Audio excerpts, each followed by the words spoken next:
Well, I'm paying $32 a year for this Streamlabs. Hey, look at that.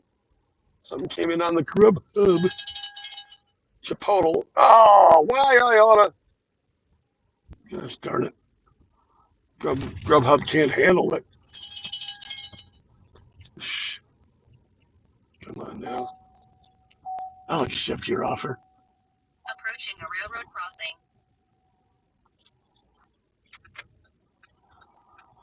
Huh.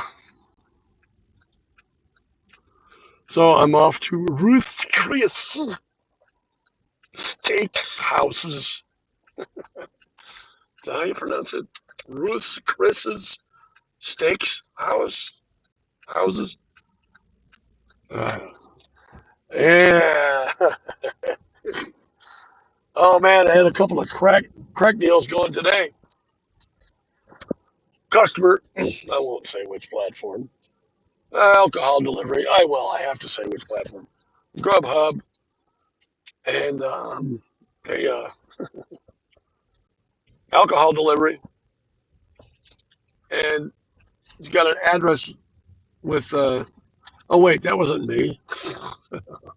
No, I'm reporting about another driver who I was talking to who had this issue. My issue was of the Wild Wings issue. So I tried to memorize the story so I don't have to read it while I'm driving. And so anyway, so the driver I know who I've talked to, he's kind of rough around the edges, when he's talking to different drivers. But I'm sure he's very affable with customers and restaurant, employees. I know I've overheard him talking to restaurant employees. He's fine. But he's very quick and gruff with most of the drivers, and I just that's his personality quirk. I don't even pay attention to it. But okay, I pay attention to his content, what he says. And he had a alcohol delivery um, combined with what was it? It was like a hot dog place that has different kinds of local brew beer, and he gets that and some onion rings.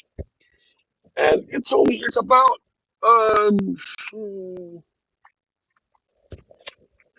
15-minute drive from where he was to the dog place, and they were a little late, but he picked it up within 4-minute time frame of the original pickup time. And then his customer was 15 minutes away. He got there in 15 minutes. Then he gets to the customer location to a set of buildings that are about 100 feet long and 50 feet deep each. Retail combined with condo on top.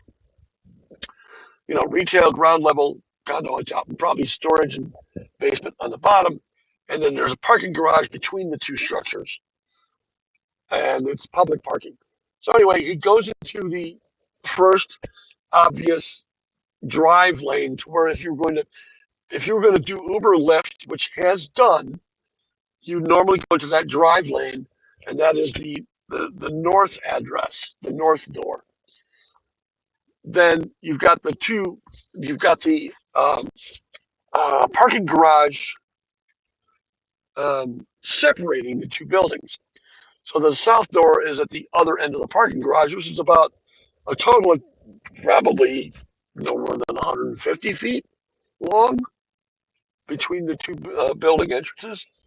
And then he drove to the car one, and when you drive up to it, all you see is the street address number. You don't see whether it's north or south, east or west until you look at the door underneath the roof line. That's where it will say north or south, east or west. So he's at the wrong one. He calls the customer, or he doesn't really know. He's just calling the customer, hey, I'm here. And then the customer is specific and says, are you at the north door? Because I'm at the south door. Oh, where's that? Well, do you see that pathway? And it really wasn't a pathway. It was a single lane roadway, one way. So I guess the friend of mine, he thought that's what the customer meant by pathway. There was no indication in the instructions other than to go to south door. Google Maps just brought him to the north door where Uber and Lyft, he's done, always brings him.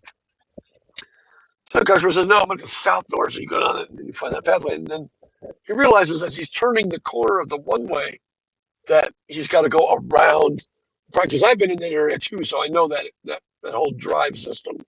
So he would have had to go right around to another set of stores on that, to the right area where he should be, but didn't know exactly where the walkway was, the pathway. Then they found the pathway. He gets there, and he told me that there was this really loud, annoying sound coming from the foyer, like a bad alarm panel that needed to be reset or something like that, like a fire alarm panel. And it was just like you couldn't stand there. There was no way. It was just ridiculously loud. So he stood out waiting for the guy, and then he called the customer and said, "I'm right here now." He says, "Oh, I'll meet you there." So maybe a couple of minutes later, and then the customer is there, and he says that he wrote down the text, or not the text, in the email. He said, "Customer um, refused to hand me the driver's license," which is not something you got to do in DoorDash. All the customer really has to do is turn the driver's license over, and then you just take a picture of the barcode within the app, and it does the match or the mismatch, as the case might be. Then I got to flip a thing here. Hold on a second. Hopefully it doesn't turn you guys off. To